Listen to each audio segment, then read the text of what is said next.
अगर आप भी चाहते हैं कि आरसीएम म्यूजिक के वीडियो सबसे पहले आप तक पहुंचे, तो लाल बटन को दबा के चैनल को सब्सक्राइब जरूर करें और साथ में बेल आइकन को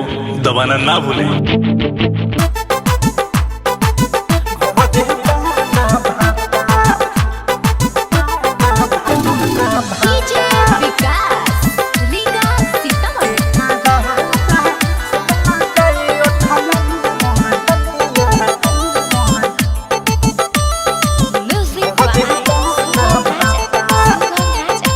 मोडो जे मादा बावे नी दादा बदले ना अपन विचार हो रहेला बहारा करे ना पहाड़ा नाही सधावे सिंगार हो सधावे सिंगार हो मोडो जे मादा बावे नी दादा बदले ना अपन विचार है रहेला बहारा करे ना पहाड़ा नाही सधावे सिंगार के कादा हम लगाई उठला लिया घरे पाना भाता के कादा हम लगाई उठला लिया घरे पाना भाता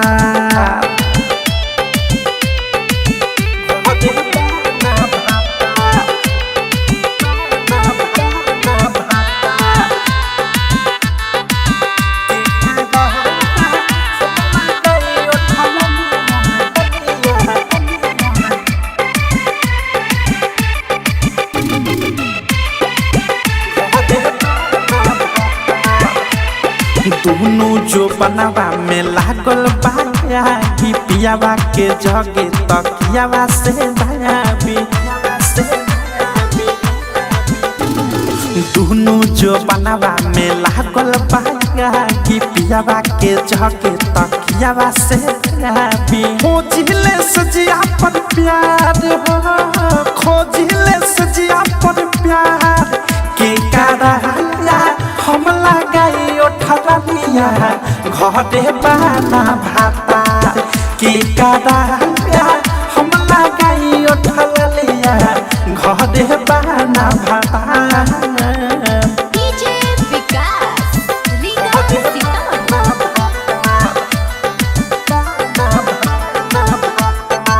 नित्या रिकॉर्डिंग स्टूडियो ननौरा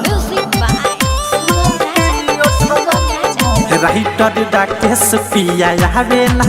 घरे हमारी जवानी पफरी तरे राइटर डाकेश पिया आवे ना घरे हमारी जवानी पफरी तरे अवध से भी छोड़े सुता दे है अनुराग भी छोड़े सुता दे के कारा लगा हम लगाई उठला लिया घरे पाना भाता के कादा हम लगाई उठला लिया घरे पाना भाता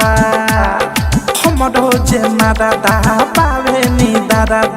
बदले ना अपन विचार है रहेला बहारा करे ना पहाड़ा नाही सधावे सिंगार के कादा